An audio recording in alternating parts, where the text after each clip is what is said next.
இங்கே ஒரு படம் இருக்குது அவருக்கு நம்ம ஷூட்டா இங்கே வேலை செய்கிற இடத்துல கேட்டால் அவங்க சொன்னா தெரியலாம். சரி அதுக்காண்டி அந்த வேலையை விட்டுட்டு செய்யறது. இது முடிச்சுட்டு போய் இன்னொரு வேலைக்கு போகிறேன். இப்போ இன்னொரு ஷூட் வந்தால் அதை விட்டுட்டு இன்னொரு வேலைக்கு போகிறது. என்ன செய்து கொண்டு இருக்குங்கன்னுக்க நான் சினிமா இதில் ட்ரை பண்ணிக்கணும். அதால் என்ன வருமானம் பெறுது, அதை விட்டு வேறு என் வேலையை பேர் அப்படின்னு நாங்கள் இல்லை ஒரு வேலைக்கு போனால் கூட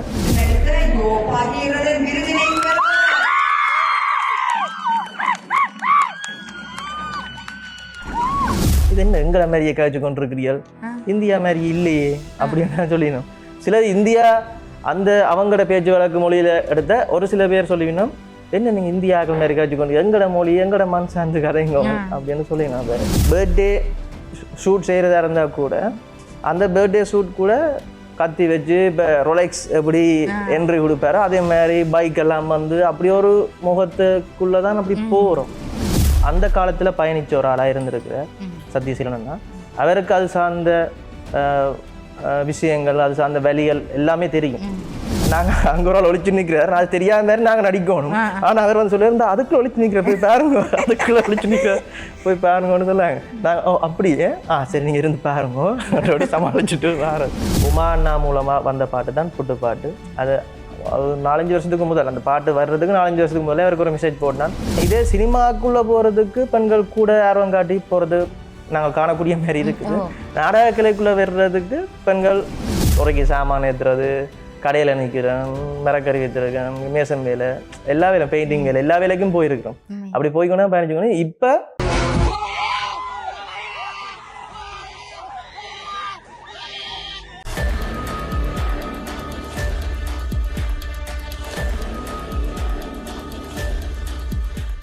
ஐபிசி தமிழ் உறவுகளுக்கு வணக்கம். மற்றுமொரு நேர்காணலின் வாயிலாக உங்களை சந்திப்பதில் மகிழ்ச்சி. நாடகம், நடனம், நடிப்பு என்று பல கலைத்துறைகளில் சிறந்து விளங்கும் ஒரு கலைஞன் பகிதரன் அண்ணா அவர்களை தான் இந்த நேர்காணலுக்கு அழைத்து வந்திருக்கின்றேன். வணக்கம் அண்ணா. வணக்கம். எப்படி இருக்கீங்க? நல்ல சுகம். நீங்கள்? நல்ல சுகமாக இருக்கிறேன். நாடகம், நடிப்பு, நடனம் என்று பல துறைகளில் இப்போ சிறந்த ஒரு கலைஞராக நீங்கள் முன் வந்து கொண்டு இருக்கிறீங்க. இதன் மீதான ஈடுபாடு உங்களுக்கு எப்படி வந்தது? இதன் மீதான ஆர்வம்? ஆரம்ப காலத்துலேருந்து சின்னல நாங்கள் இருக்க எங்களுக்கு கலை என்ற சில விஷயங்கள், நடனம், நாடகம் வந்து ஸ்கூல்லேயே நாங்கள் செய்திருப்போம் தானே. அந்த ஆர்வம் நான் இங்கே ஜாழ்ப்பாணம் வந்த பிறகு நான் இடம்பெயர்ந்து போய் வந்த நாங்கள். அப்படி இங்கே வந்த பிறகு பள்ளிக்கூடங்களில் நடந்த நாடகங்கள் நடிக்கும்போது அதில் நாங்கள் நல்லா செய்கிறோம்னு பார்த்து திலி அண்ணான்ற ஒரு அண்ணா அவர் கூட்டிகிட்டு போய் சத்யசீலன் அண்ணா அவர்கிட்ட சேர்த்து விட்டது. அவர் தான் செம்முகம் ஆற்றிய குழுவோட டைரக்டர். அப்போ அவர்கிட்ட சேர்ந்து அந்த நாடக பயிற்சிகளை எடுத்துக்கொண்டு அதோடு சேர்ந்து நடிப்பு விஷயங்களை கற்றுக்கொண்டு அதை சினிமாலையும் நாங்கள் ஈடுபடுத்தி கொண்டு வரோம். அப்படி அதோட வரைக்கும் நடனமும் ஆர்வம் இருந்தபடியாக நடனமும் சேர்ந்து மூண்டையும் சேர்ந்து கொண்டு போய் ஒரு ஆளுக்கு நடனம் இருக்கும், இல்லை நடிப்பு இருக்கும், மூன்றுமே சேர்ந்து நீங்கள் வழங்குறீங்க. உண்மையிலேயே மிக மகிழ்ச்சியாக இருக்குது. என்னென்னு சொன்னால் இப்போ வந்து எங்களுடைய நாட்டில் வந்து கூடுதலாக விரும்பக்கூடிய ஒரு விஷயம் வந்து தென்னிந்தியாவில் நடக்கக்கூடிய சினிமா பாணியிலான அந்த படங்கள் தான் கூடுதலான எங்களுடைய மக்களும் கூட விரும்பக்கூடியது. எங்கள் சார்ந்த வர படைப்புக்களை வந்து விரும்புகிற வீதம் வந்து குறைவு. அதை விட எங்களோட மண்ணிலையும் இவ்வாறான கலைஞர்களை வந்து முன் கொண்டு வரத்துக்கான சந்தர்ப்பங்கள் குறைவாக காணப்படுது. உங்களுடைய நாடகம் எங்களுடைய மண் சார்ந்த கதைகள், எங்களுடைய கதைகளை மையப்படுத்தி தான் அதிக அளவாக இருக்குது. இந்த உணர்வு வந்து உங்களுக்கு எப்படி வந்தது? இதை எப்படி நீங்கள் அதை நடிக்கும்போது உங்களுக்கு எப்படி இருக்கும்? இந்த உணர்வு உண்மையாக வந்தது. நாங்கள் சின்னல இருக்கைக்கே நாங்கள் அந்த விஷயம் எல்லாத்தையும் கேட்டு, மற்றது நாங்கள் கேட்டு தான் வந்திருப்போம். நாங்கள் பிறக்கும்போது 94, 95 அந்த இதில் இருக்க அப்போ தான் நடந்து கொண்டு இருக்குது. ஆனால் கேட்டு தான் நாங்கள் அறிஞ்சிருக்கிறோம்.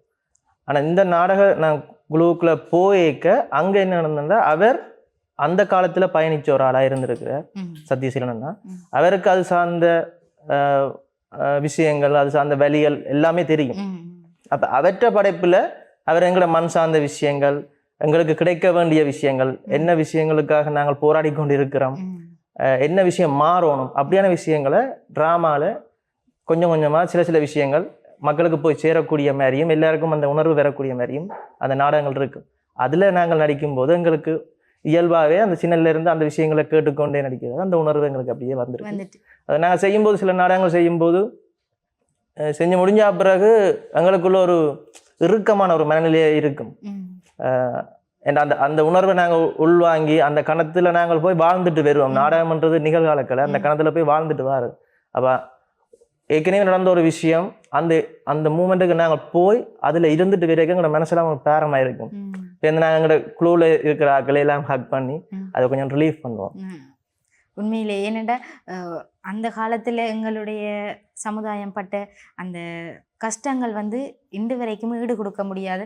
நிறைய போராட்டங்களை தாண்டி இப்போ வரைக்குமே எங்களுடைய போராட்டங்கள் நீண்டு கொண்டு தான் இருக்குது.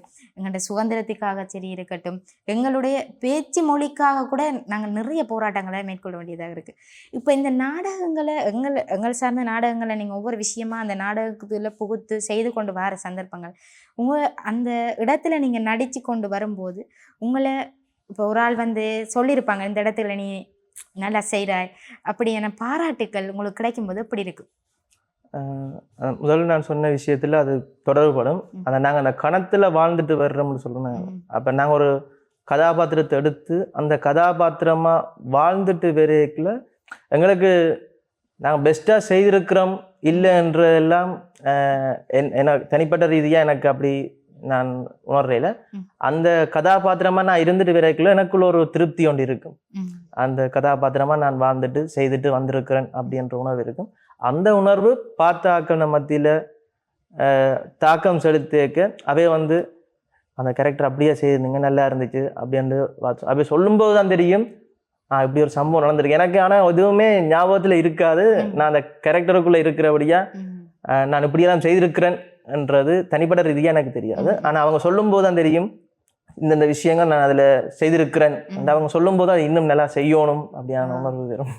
உண்மையிலே இப்போ தற்போதைய சமுதாயத்தில் வந்து எங்களுடைய இளைஞர்கள் கூடுதலாக வந்து தென்னிந்திய சினிமாவை நோக்கி பயணிக்கக்கூடிய ஒரு விதம் இருக்குது. திரைப்படங்களில் நடிக்கணும், தங்களுடைய தாங்களை வந்து அந்த இடத்துல வந்து ஒரு தக்க வைத்து கொள்ளணும் என்ற ஒரு நடைமுறை வந்து இப்போ கூடுதலாக ஓடிக்கொண்டே இருக்குது.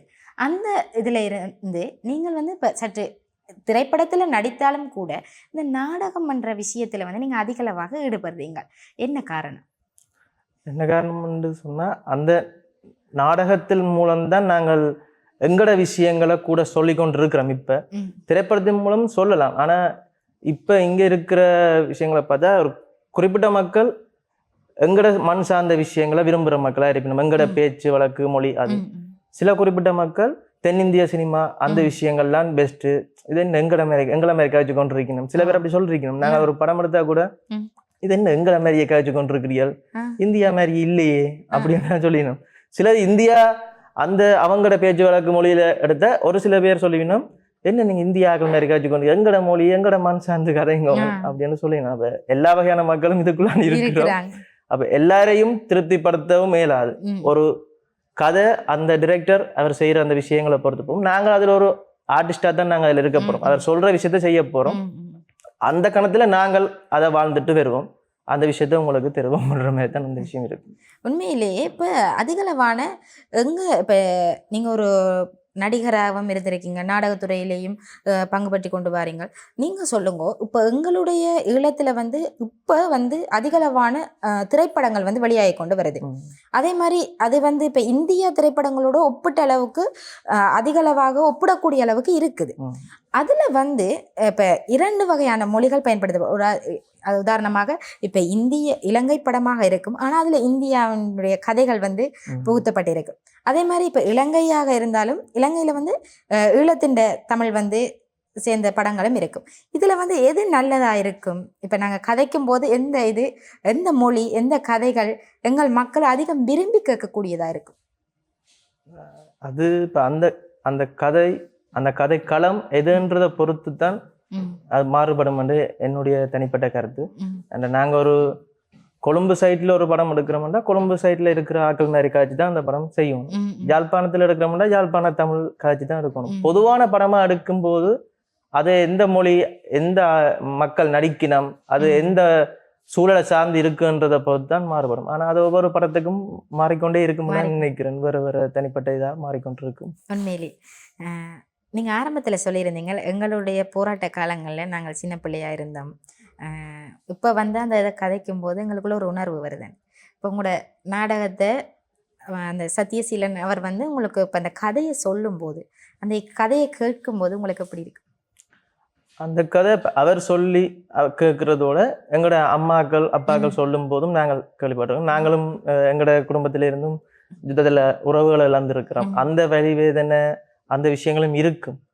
அதோட அவர் சொல்லும் போது இப்படியான விஷயங்களை தாண்டி தான் நாங்கள் வந்திருக்கிறோம். நாங்கள் இப்போ வரைக்கும் எங்களோட சில சுய உணர்வுகளுக்காண்டி கூட நாங்கள் போராட வேண்டியதுதான் தேவை இருக்குது.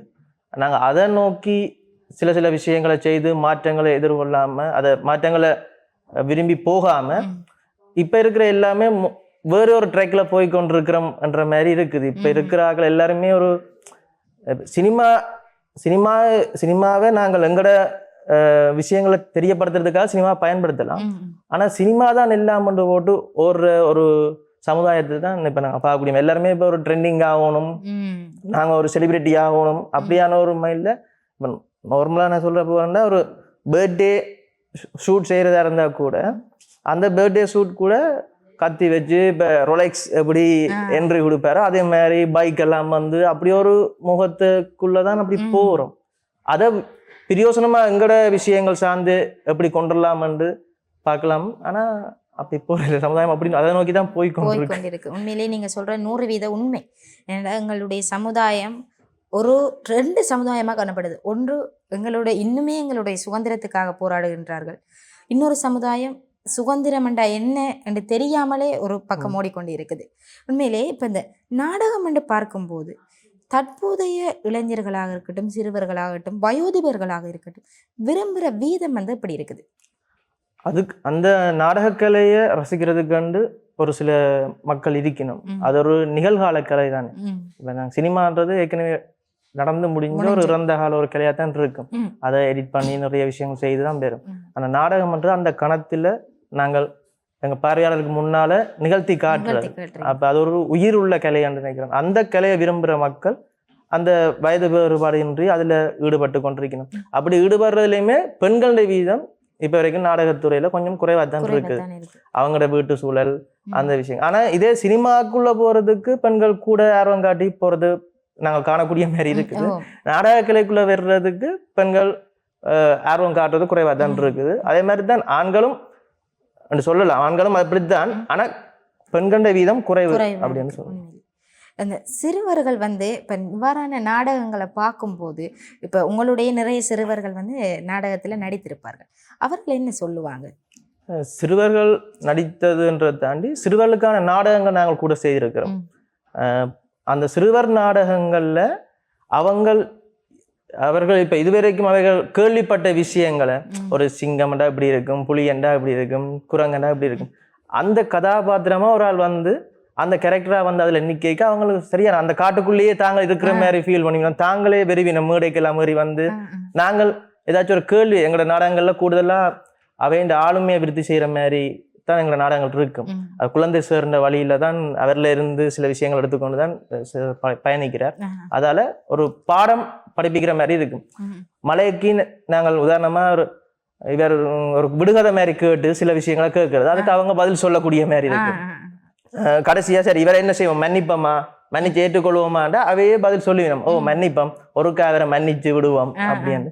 சரி இவர் அங்க கோவிச்சு கொண்டு போட்ட அவரை கூட்டிக் கொண்டு வாரீங்களா என்றா அவளை பார்த்து கொண்டிருக்க அவ்வளோ பிள்ளைகளும் போய் அதை கூட்டிக் கொண்டு ஸ்டேஜுக்கு வெறியணும். நாங்களும் அந்த ஸ்டேஜில் வந்தோடனே சரி இப்போ எல்லாரும் சாப்பிடுவோம் என்று சும்மா நாங்கள் ஆக்ஷன் செய்து அவையும் சேர்ந்து அந்த ஆக்ஷன்லாம் செய்து தான் சாப்பிட்டு இப்போ கடைசியாக எங்களோட ஆடி சந்தோஷமா இருப்பினோம். அந்த அவங்களோட உலகத்துக்குள்ள அவங்க இருக்கிற மாதிரி நாங்கள் பார்த்துருக்கிறோம். அவங்க இருக்கும்போது சில பேர் நாங்கள் பெர்ஃபார்ம் பண்ணிக்கொண்டு இப்போ எங்களுக்கு பக்கத்துல வந்து இப்படி நின்று கொண்டு அவர் அங்க நிக்கிறார், நாங்க அங்க ஒரு ஒழிச்சு நிக்கிறார், அது தெரியாத மாதிரி நாங்க நடிக்கணும்.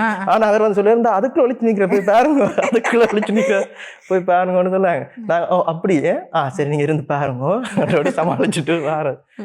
அவங்க தங்களோட உலகத்துக்குள்ள இருக்கிற மாதிரி உணர்வோட அந்த நாடகங்கள் பார்க்கும்போது பார்த்துருக்கோம், நாங்கள் பார்த்துருக்கிறோம், ஃபீல் பண்ணிருக்கோம். உண்மையிலே சிறுவர்களை அவர்களுடைய உலகத்துல வச்சு பார்க்கும்போது உண்மையிலே மகிழ்ச்சியாக தான் இருக்கும். அண்மையில வந்து உங்களுக்கு அரச நாடக விருது கிடைச்சிருந்தது.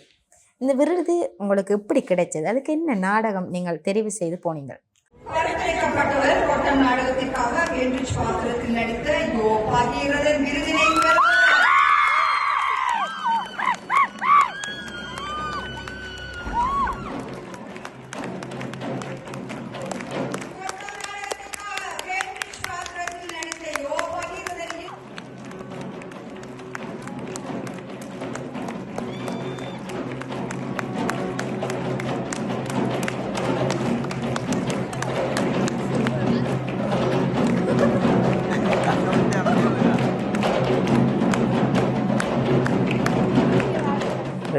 விருது உண்மையிலே சத்யசீலன் நான் சொன்னேன், நான் சின்னலேருந்தே அந்த ட்ராமா குரூப்பில் இருக்கிறேன். அதிலிருந்து சில விஷயங்களை கற்றுக்கொண்டு நாங்கள் சில இதுக்கு முதலும் நாங்கள் அரச நாடக விழாவுக்கு போயிருக்கிறோம். ஆனால் விருதுகள் தனிப்பட்ட ரீதியாக எனக்கண்டு இல்லை, குழுவுக்கண்டு கிடைச்சிருக்கு. வேறு வேட உடைக்கு, லைட்டிங்குக்கு, துணை நடிகர் அப்படியான விஷயங்கள் கிடைச்சிருக்கு. அவருக்கு நெடுநாள ஆசை எனக்கு ஒரு விருது கிடைக்கணும். எனக்கு ரொம்ப காலமாக பயணிச்சு கொண்டிருக்கார். அந்த அந்த அதுக்காக போன வருஷம் ஒரு ஆர்டிஓன்னு செய்தாங்க, சிறுவர் நாடகம் உண்டு. அதுலேயும் எனக்கு விருது 1ஆம் இடம் கிடைச்சது. ஆனால் பேர் மாறுபட்டு வந்துட்டு அது அவருக்கு இன்னும் தாக்கம். ஒரு விருது கிடைக்கணும் யோசிச்சு கொண்டு இருந்தது, அது பேர் மாறுபட்டு போச்சுன்னு. அப்போ இந்த வருஷம் ஒரு டிராமா செய்ய அவராக எழுதின நாடகம் தான் அமராகாவியம் உண்டு. அது ஒரு போராளிகள் 2 பேர் கேம்ப்ல மீட் பண்ற மாதிரி ஒரு இதுதான். அதுல அங்கால எதிர்த்தரப்பு அவை இருப்பினும் இவைக்குள்ள நடக்கிற ஒரு அவங்க ஏன் போராட்டத்துக்கு வந்தவை, அவையண்ட குடும்ப சூழல், அவையண்ட வலி வேதனை அவளாம் சொல்ற ஒரு விஷயமா இருக்கும். அப்ப அந்த கதையை தான் எடுத்து அதுல செய்தனாங்க. அதுக்கு தான் சிறந்த நடிகருக்கான விருது கிடையாது. அதுக்கு முழுக்க காரணம் அவர் அந்த கதை, ஸ்கிரிப்ட் எழுதினது, வசனம், அதன் செட் டிசைன் பண்ணதுலேருந்து எல்லா வேலையும் அவரான் ஒரு நடிகர். அதுக்கு ஒரு கதாபாத்திரத்துக்கு ஒரு கேர்ள் கேரக்டர் வேணுமெண்டு அப்போ அதுக்கு யாரை போடலாம்னு சொல்லி அந்த வயசுக்கு ஏற்ற மாதிரியும் அந்த தோட்டத்துக்கு ஏற்ற மாதிரியும் அவற்ற மகளே அதுல முதல்ல நடிக்கவும் வச்சு அந்த சப்போர்ட்டோட நடித்தபடியே தான் எனக்கு அந்த விருது கிடைச்சது. அந்த விருதை நீங்கள் மேடையில பெறும்போது அவர் என்ன சொன்னார், எப்படி பார்த்தார் அந்த விடயத்தை? அவர் அந்த பெருசாக சொல்றது வழிகாட்டி கொள்ள மாட்டேன், சந்தோஷம் அவருக்குள்ள இருக்கும். நான் இது வாங்கிட்டு நன்றி அண்ணா நான் போட்டு மெசேஜ் பண்ணேன், போட்டு அவர் வெறைய இல்லை அண்ணாண்டு அவர் வாழ்த்துக்கள் அப்படின்னு போட்டிருந்தார். இப்போ அவர் வந்து அந்த கதை எழுதும் போது சரி, வர நாடகம் செய்யும்போது அவருக்குள்ள அந்த இருக்கிற அந்த உணர்வை தானே வெளிப்படுத்துறார். அந்த வெளிப்படுத்தும் போது உங்கள்ட்ட இப்போ கதைப்பாரு, அந்த காலத்துல நாங்கள் இப்படி இருந்த, நாங்கள் இந்த கதைகள்லாம் கேட்கும் போது திரும்ப அதை யோசிக்கும் போது இப்படி இருக்குது என்று கதைச்சிருக்காரு. இவர் நார்மலாவே இப்போ வளமையாக கதைக்கும் போதே நாங்கள் எங்களோட விஷயங்கள் நார்மலாக நாங்கள் எல்லாமே கதைக்கிற விஷயம் கதைக்கிறது, அது சார்ந்து அந்த காலத்தில் நடந்த சுவாரஸ்யமான கொமெடியான விஷயங்கள் கூட சொல்லுவார், எங்களுக்கு சொல்லுவார். அப்போ அந்த கொமெடியான விஷயங்கள் மூலமாக நாங்கள் அந்த காலத்தில் எப்படி இருந்திருக்கும், சூழல் எப்படி இருந்தது எல்லாமே எங்களுக்கு இயல்பாகவே எங்களுக்குள்ள வந்துடும். இவர் நாடகம் சொல்லும் போது அதுல இருக்கிற வசனங்கள், அதுல இருக்கிற பாட்டுகள், அந்த பாட்டுல இருக்கிற வரிகள் கூட, அந்த வரிகளை எடுத்துக்கொண்டு அந்த வரிகளை பார்த்தாலே அதுல இருக்கிற விஷயம் என்ன, அதுல இருக்கிற வலி என்ன, வேதனை என்ன, அது என்னத்தை சொல்ல வருதுன்னு ஒரு பாட்டு, ஒரு டிராமால ஒரு பாட்டு போட்டாருன்னா அந்த பாட்டுல இருக்க வரியே அந்த ஃபுல் டிராமாவும் என்னத்தை பெற்றினது, என்னத்தை சொல்ல வருதுன்னு அவ்வளவுமே தெரிய விரும்பும், எல்லாத்தையும் சொல்லிடுவேன். உண்மையிலே நீங்க இப்ப நாடகத்துறையை தாண்டி திரைப்படங்கள்லேயும் நடிச்சிருக்கீங்க. இப்போ பகடையாற்றம் என்ற ஒரு சீரியல் மூலமாக வந்திருக்கீங்க. புட்டுக்கதை பாடலில் ஒரு நடிகராக நடனத்துறையில் விளங்கியிருந்தீங்க. அதே மாதிரி குமர்பட்டை பாடல், இதெல்லாம் எப்படி இருந்ததுங்க? அந்த அனுபவங்கள் எப்படி இருக்கும்? இது ஆரம்ப காலத்துலேருந்தே வந்த ஒரு விஷயத்துக்காக பிரபஞ்சமாக தந்த ஒரு விஷயம்னு சொல்லலாம். அதுக்காக ஒர்க் பண்ணி கொண்டு நாங்கள் ஒரு விஷயத்துக்கான வேலை செய்து கொண்டு இருக்கிறோம். அதுக்காக எங்களோட உழைப்பு எல்லாத்தையுமே போட்டு பலனை எதிர்பார்க்காம செய்து கொண்டு இருக்கிறோம்டா நாங்கள் ஒரு விஷயத்தை அடையணும்னு யோசிக்கிறோம்னா அது பிரபஞ்சமாக கொண்டு வந்து அந்த விஷயம் தெரியும். அப்படி உமா அண்ணா மூலமாக வந்த பாட்டு தான் புட்டு பாட்டு.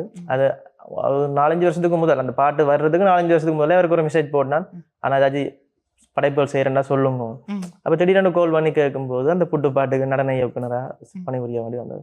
அதே மாதிரி லதீப் பாலசுப்ரமணியன் அவற்ற பாட்டில் SN நிர்மலன் அண்ணா அவர் மியூசிக் செய்த பாட்டு தான் குமர்பட்டை. அந்த பாட்டு அவர் தந்த ஒரு வாய்ப்பாக தான் நான் பார்க்குறேன். அப்படி நாங்கள் அதுக்கான பயணிச்சு கொண்டிருக்கும் போது ஒவ்வொருத்தர் மூலமாக பிரபஞ்சம் எங்களுக்கு ஒரு வாய்ப்பை தருது. அந்த வாய்ப்பை நாங்கள் பயன்படுத்தி கொள்கிறோம். அது மக்கள்கிட்ட போய் சேரும்போது அவங்க அதை கொண்டாடி அதை சந்தோஷமாக பார்த்து வெளியில் வரைக்க நீங்களும் அந்த பாட்டு செய்த நீங்கள் நல்லா இருந்ததுன்னு சொல்லும்போது ஆழம் நாங்கள் செய்த விஷயத்துக்கு ஒரு பலனாக ஒரு விஷயம் கிடைச்சிருக்குது என்ற ஒரு மனநிலையும் ஒரு சந்தோஷமும் இருக்கும். புட்டுப்பாட்டு வந்து பல வருடங்களுக்கு முன்னே அது வெளிவந்துட்டு, ஆனால் இப்போ வரைக்குமே அதை பேச போகிறது. ஒரு பொட்டு பிளேட்டை தூக்கினாலே அந்த புட்டுப்பாட்டு தான் முன்னுக்கு வரும். அப்படி ஒரு அந்த பாட்டு இன்னுமே பேசி கொண்டிருக்கு. எங்களுடைய மண் சார்ந்த படைப்புகளை வந்து இன்னுமே வெளிவந்து கொண்டு தான் இருக்குது. நிறைய படங்கள் ஈழத்து சார்ந்து நடித்து கொண்டு இருக்கிறார்கள். இங்கே நடிக்கின்ற கலைஞர்கள் அவர்களுடைய எதிர்பார்ப்பு வந்து எப்படி இருக்கும்? இப்போ நீங்கள் வந்து நிறைய பேரோட வந்து நடிச்சிருப்பீங்க, அந்த சார்ந்து இப்போ ஒரு படத்தில் நடிக்கணும்னா அவங்க எதை விரும்புவாங்க? இப்போ எங்கள்ட கதையை சார்ந்து சொல்லும்போது அவங்க என்ன சில ஆட்கள் என்ன சொல்லுவாங்க, என்ன நினைப்பாங்க? இப்போ இருக்கிற கலைஞர்களை பொறுத்த வரைக்கும் அவங்க நடிப்புன்றதுக்கு முக்கியத்துவம் கொடுத்து இப்போ நிறைய பேர் இந்த துறையில் பயணித்து கொண்டிருக்கணும். எல்லாருமே என்ன கேரக்டராக இருந்தாலும் அதை இறங்கி வேலை செய்கிறதுக்கும் தயாராக இருக்கணும். ஆனால் இப்போ நாங்கள் எல்லா விதத்தாலையுமே கொஞ்சம் மேல வந்துட்டோம். அந்த சினிமான்ற இதில் ஆரம்ப காலத்தில் இருந்ததை விட நாங்கள் 1-2 ஒரு நிறைய படி மேலே வந்துட்டோம். இன்னும் போக கிடக்குது. ஆனால் அந்த இடத்துல அவ்வளோத்துக்குள்ளேயும் வரும்போதும் இப்போ எல்லாருக்கும் இருக்கிற பிரச்சனை காசு. அந்த நாங்கள் போய் வேலை செய்கிறோம், அதுக்காக ஒர்க் பண்ணுறோம், வீட்லேயே எல்லாமே எங்கே போகிறேன், படம் நடிக்க போகிறேன், பாடம் நடிக்க போகிறோன்னு போனால் அதோட என்ன வருமானம்? அப்படித்தான் ஒரு கேள்வி கேட்பினோம். என்ன செய்து கொண்டு இருக்கீங்கன்னு, நான் சினிமா இதில் ட்ரை பண்ணிக்கணும், அதால் என்ன வருமானம் பெறுது, அதை விட்டு வேறு என் வேலையை பேர் அப்படின்னு நாங்கள் இல்லை ஒரு வேலைக்கு போனால் கூட இந்த எங்களோட கனவாக இருக்கும், லட்சியமாக இருக்கும், இதுக்காண்டி வேலை செய்யலாமல் இருக்கும். இங்கே ஒரு படம் இருக்குது, அவருக்கு நம்ம ஷூட்டா இங்கே வேலை செய்கிற இடத்துல கேட்டால் அவங்க சொன்னால் தெரியல, சரி அதுக்காண்டி அந்த வேலையை விட்டுட்டு இதை செய்கிறேன், இது முடிச்சுட்டு போய் இன்னொரு வேலைக்கு போகிறேன், இப்போ இன்னொரு ஷூட் வந்தால் அதை விட்டு இன்னொரு வேலைக்கு போகிறேன். அதுக்காண்டியே அநேகமாக எனக்கு தெரிஞ்சாக்கள் வேலை இல்லாமல் இருக்கணும், இல்லாட்டி கூலி வேலைக்கு போவினோம். கூலி வேலைக்கு போய்கொண்டு இந்த துறையில் பயணிச்சு கொண்டு இருக்கணும். அதுக்கு இப்போ நாங்கள் எல்லா ரீதியாகவும் வந்துட்டோம். ஆனால் இப்போ நாங்கள் எடுக்கின்ற படங்கள் எல்லாத்தையுமே மக்கள் வந்து தியேட்டரில் பார்க்குற வீதம் சரியான குறைவு. அந்த நாங்கள் நாடகத்துக்கு சொன்ன மாதிரி தான் இப்போ திரைப்படம் வெங்கட படங்களுக்கு பார்க்கறது குறைவாக இருக்குது. அது எப்படி ஒரு வர்த்தக ரீதியாக அதிலிருந்து காசு வரக்கூடிய மாதிரி கட்டத்துக்கு போகும்போது கலைஞராக்கண்ட அந்தஸ்தும் மரியாதையும் கொஞ்சம் கூடும், அவங்களுக்குரிய வருமானம் கூடும், அவங்களும் சமுதாயத்தில் தலைநிமிர்ந்து நடக்கக்கூடிய ஒரு சூழல் உருவாகும்.